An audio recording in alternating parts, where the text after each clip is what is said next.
you're not seeing the light at the end of the tunnel. It just feels like you're buried. Yeah. That's a really tough spot to be in. Yeah. I also feel like kind of a similar weight on my shoulders because the calls aren't coming in. Yeah. And so then you're like, well,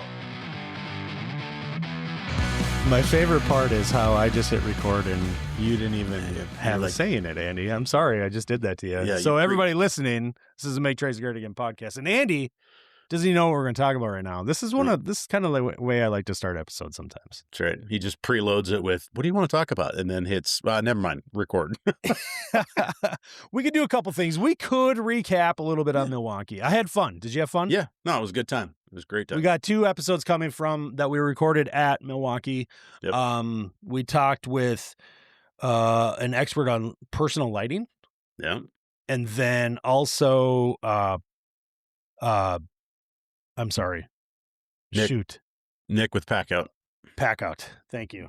It's all right. I knew Nick. I'm just like, what the heck was it that we did? Yep. Because I'm thinking about all the posts we've seen so far. And like it's just all over the place in my head. Huge event.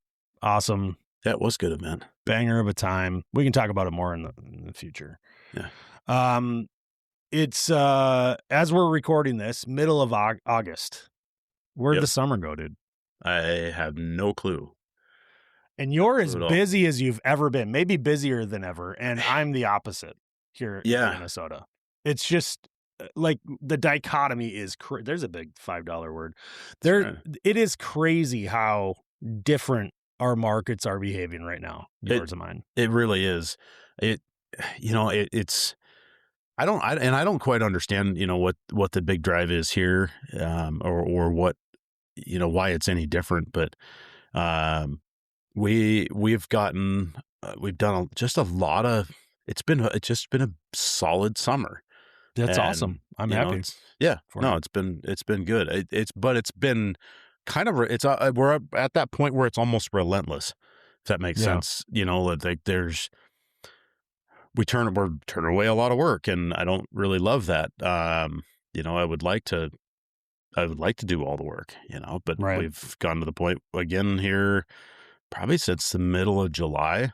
It's like the last 30 days where we really haven't been taking new customers. Okay. And it's kind of like, God, I don't really want to do that too much, but if you can't get to them, you can't get to them.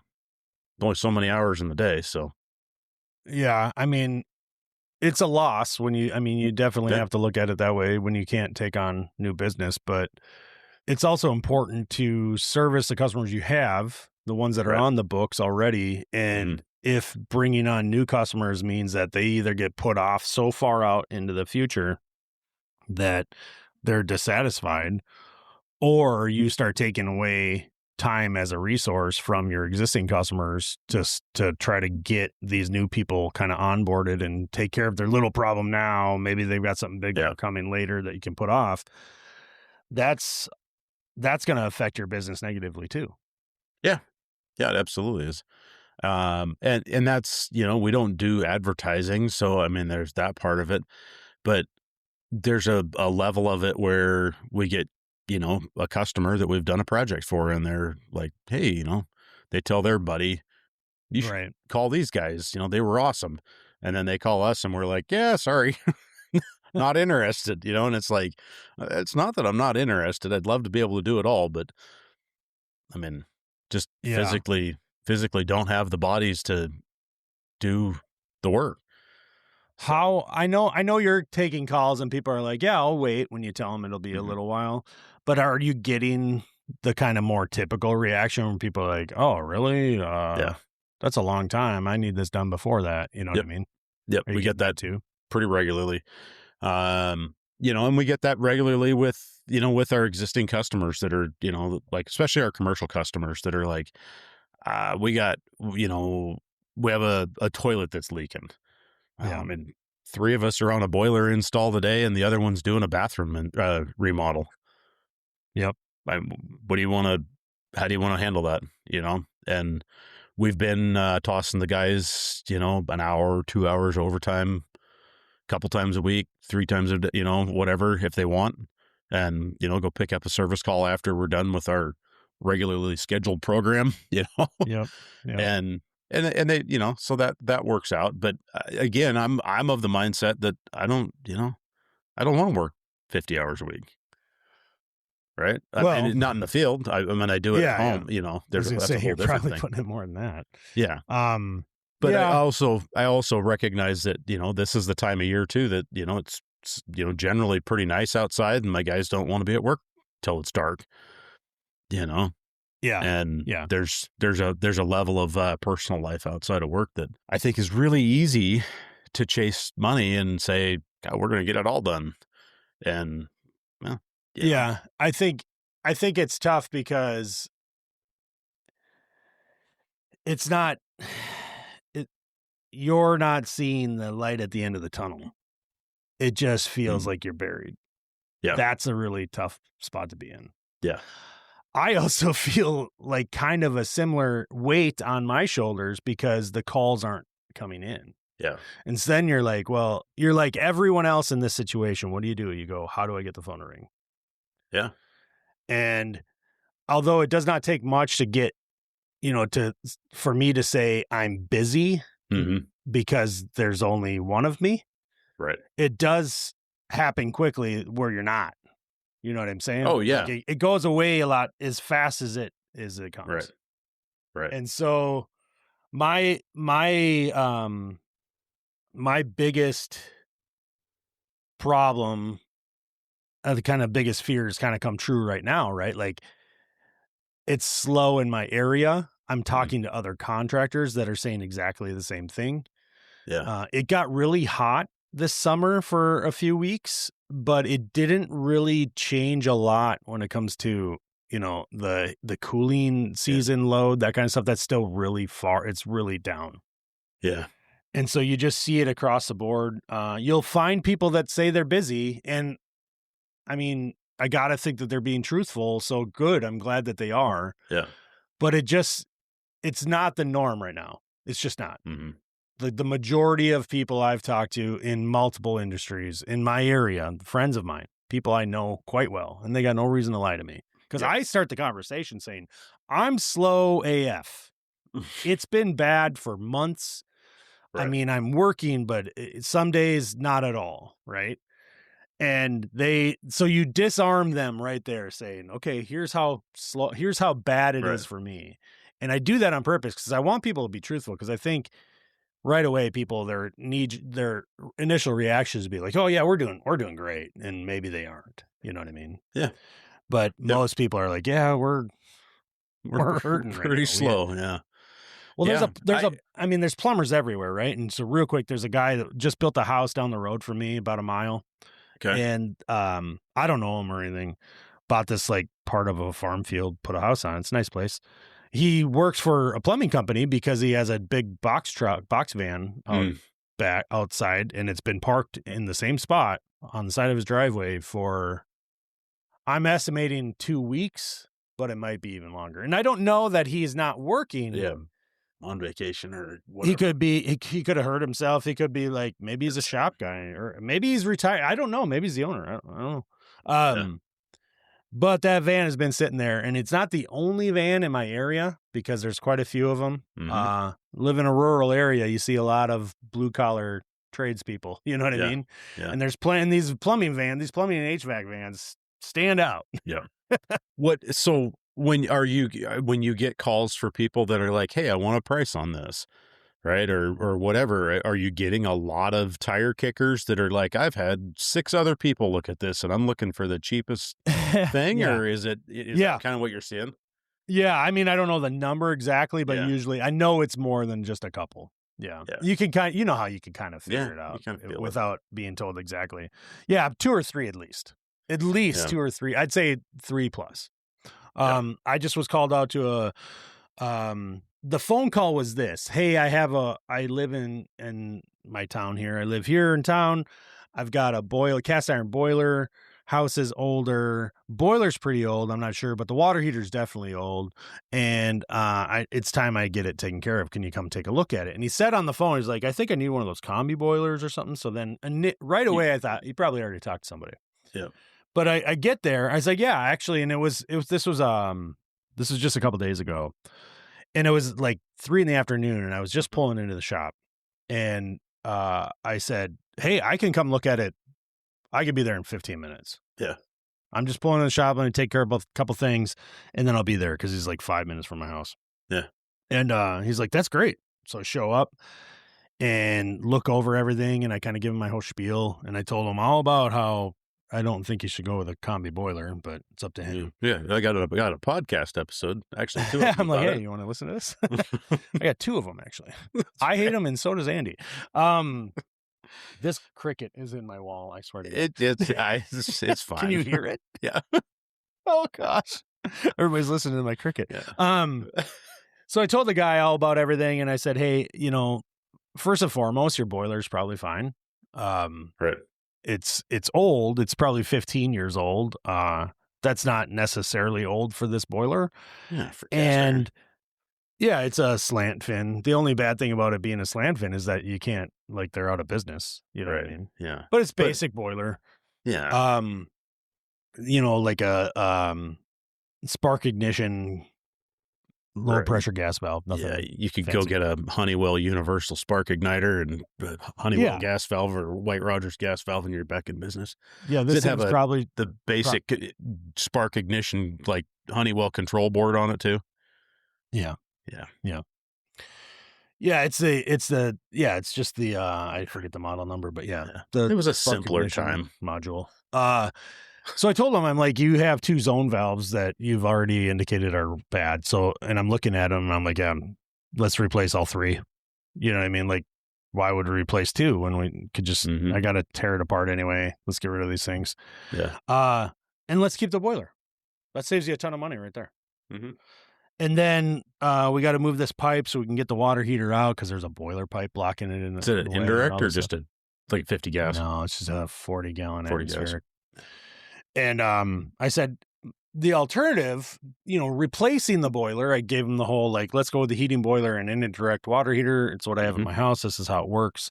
And you get way better life expectancy and less problems, that kind of thing.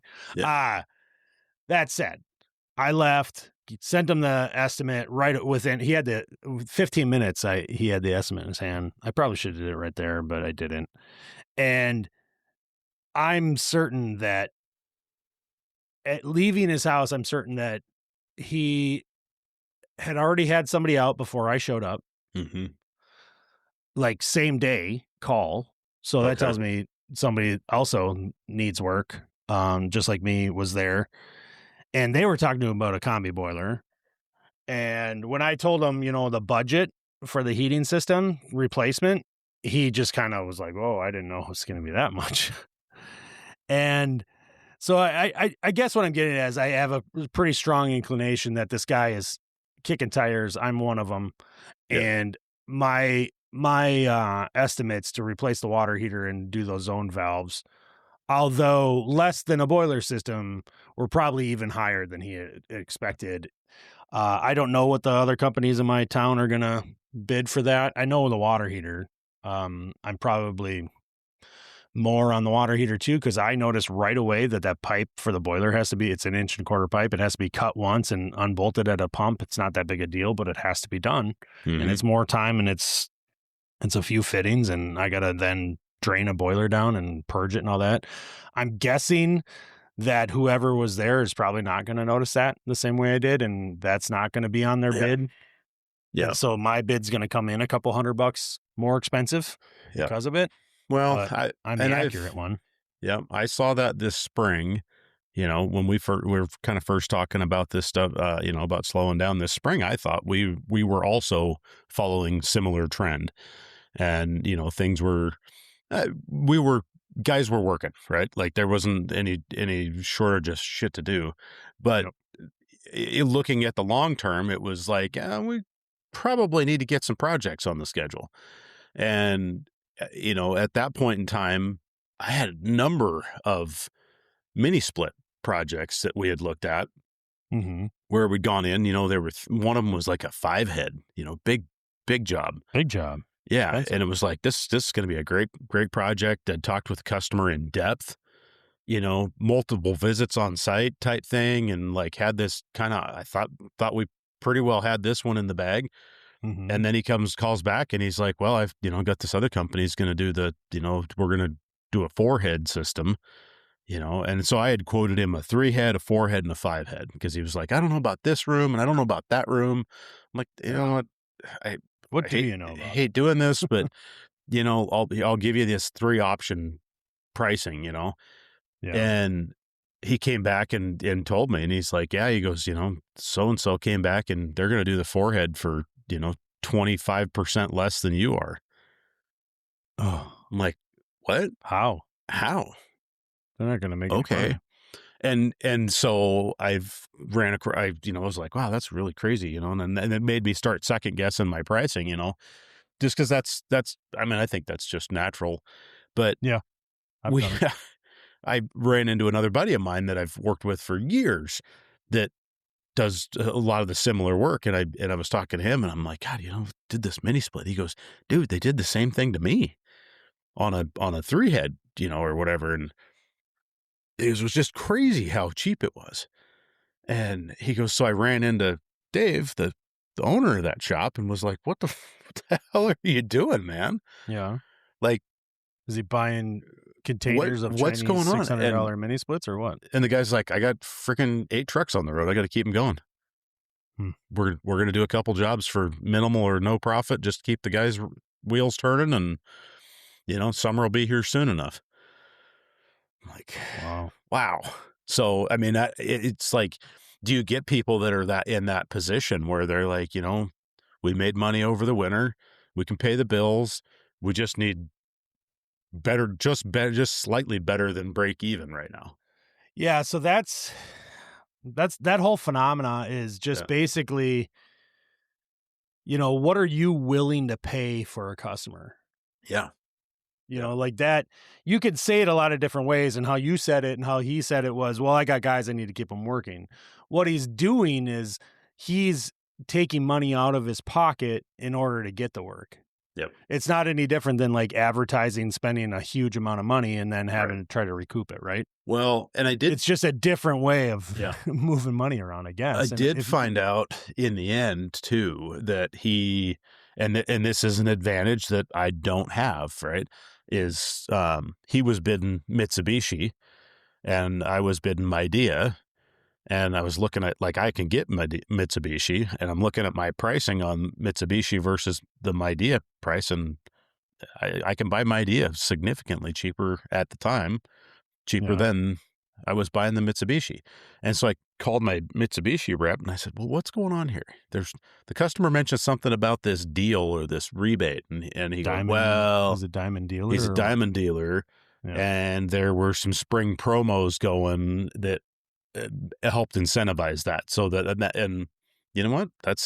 So they That's won some marketing. jobs. That's Yeah. exactly what it was for. Yeah. Yep. Mitsubishi is, said, hey, we're going to trim down things here. And the distributor's like, we're going to trim some stuff down too. And it's all going to be about volume, to get through spring, Right.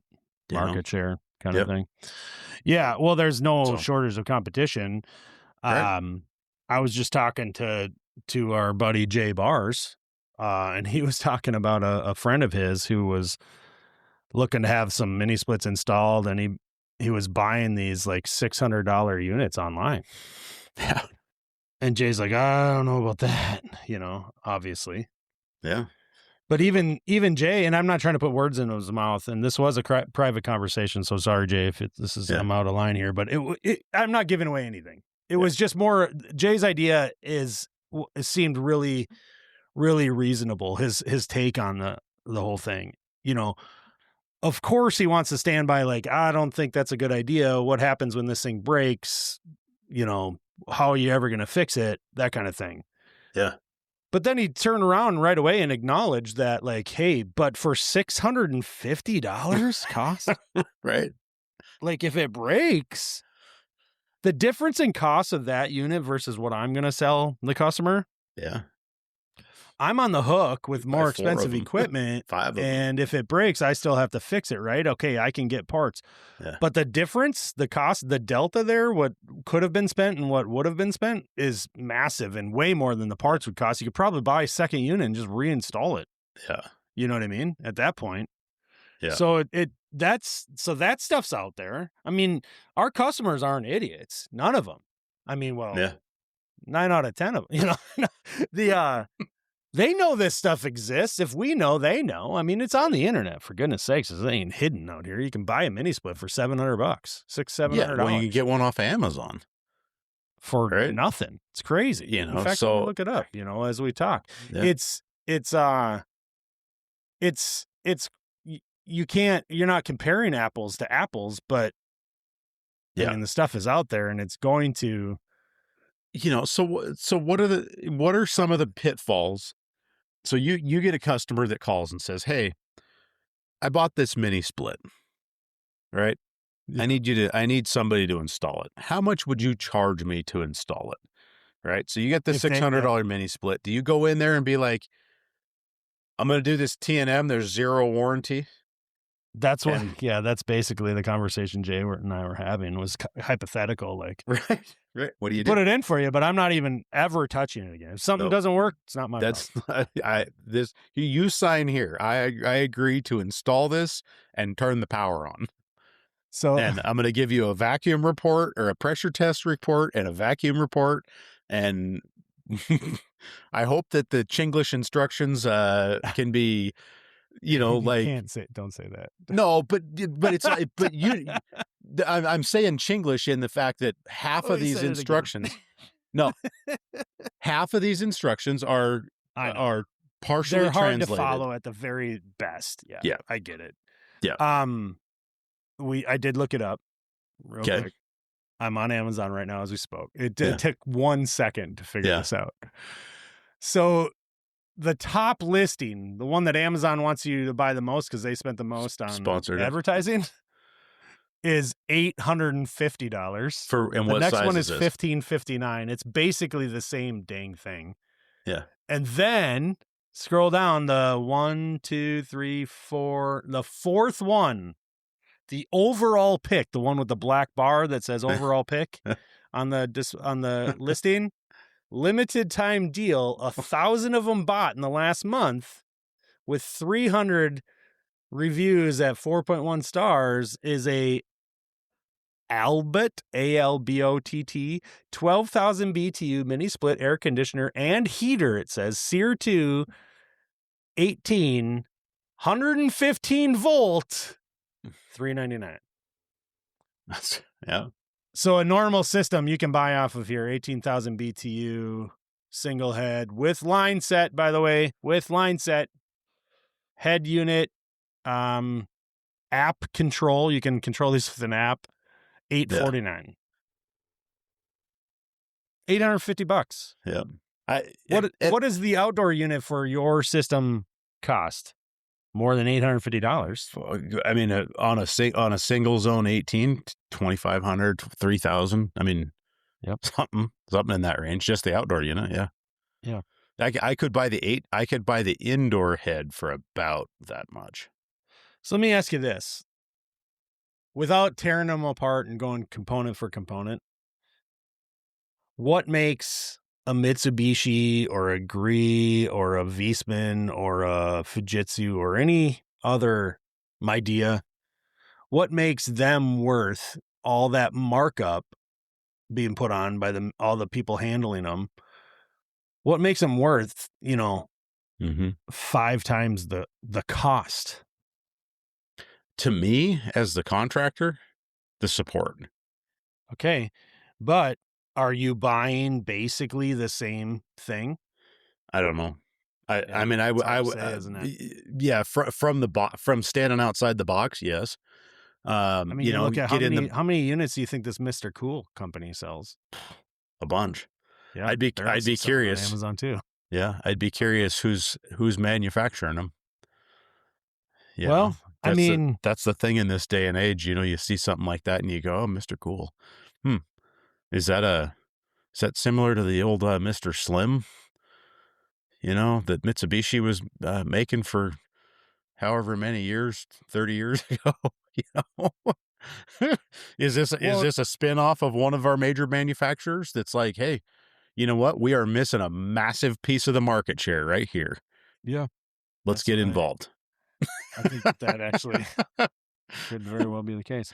Uh, So anyway, funny. uh, it's busy where you're at. It's not where I am. I'd love to hear from people if you could on this subject, honestly.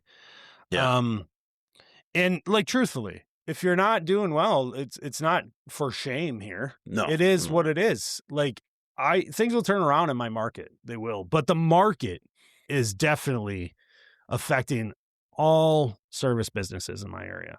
I know this because I'm doing work for one today, service company, owners, and they don't do plumbing and heating. I'm doing their basement rough-in bathroom situation. And I asked them straight up, I'm like, how's business for you guys? And they, the owner, husband and wife combo, they're like, it ain't good. It is not good. And so it is out there in the industry. There are pockets that are not doing well. And I think there probably are more than not right now. Right. And there are a lot of reasons behind that. But anyway, I'm happy for you, Andy. Oh, I just nailed my computer there. You see that? Yeah. Just went on a little disco tour for you. And I'd love to hear from people if they're doing well or not. Both sides, please, guys. Mhm. You can hit us up. There's a link you can text or call and leave us a voicemail. Did we figure that out? Can you do a voicemail with it? I think so. I think so too. I'd love to hear from you guys. What else you want to add to that, Andy? Anything? I don't know. I guess my takeaway on it right now, and this is something that we've looked at in the past, when we've slowed down is, and you're not successful at pulling in bid work. Mm-hmm. I mean, go back to the drawing board, right? Go back and reassess that cost of price of business, and be real with it, and also recognize that, you know what, maybe the margin can't be where it was.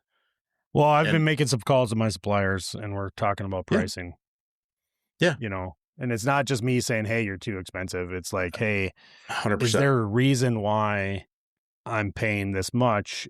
Is this correct? Mm-hmm. Or is it because, what are your thoughts? Am I not doing enough business with you guys? You don't want to bump me up to this, this Right. discount level or what? I Just be can't. real with me, so I can, so Yeah. you got to have that information. You got to I be can't. armed with that info. Yeah, I can't tell you the number of hours I spend when we're getting ready to do a bid job. Like we Tracking landed a copper job price and or this and whatever, that. but is like chasing who's got the better price on copper, right? Oh gosh. Yeah. Because Yeah. it can be wild. I mean, to the tune of closing in on $1 a foot, right? And Mhm. we just did a job where we needed a boatload of half-inch. I needed a ton of half-inch type M copper, and it had to be copper. And I had to buy 250 feet of copper.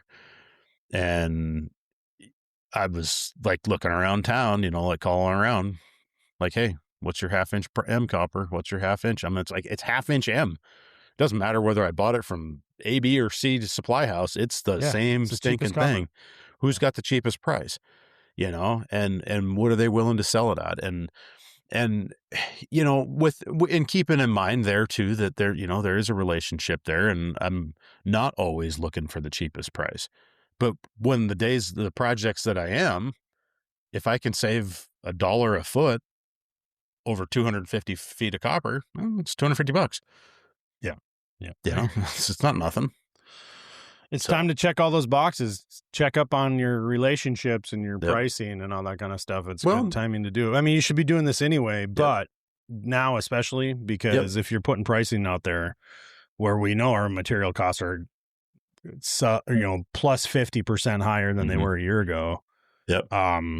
Especially with metals, like you got to be diligent on making sure you're accurate. Yep. I know some of my pricing was off. I was a little high on a couple items in my price book. Because for a long time, it really didn't matter. Yeah. And I was competitive with that price, but I'm not Right. competitive with it now. So, right. all right. Well, and that's We'll what I wrap say. This is what I say. Go back, check that hourly rate. what pieces go into that? How much is your insurance? I mean, maybe you're not charging enough, but you know, there may be, like you just said, in good times, it was easy to add an extra 5 to that. And, Mhm. and maybe now it's like, well, let's sharpen the pencil a little bit and see if we can get some work flowing. I don't know. I'm trying. I'm trying, man. I hear you. Thanks, bud. You bet. Have a good one. Bye.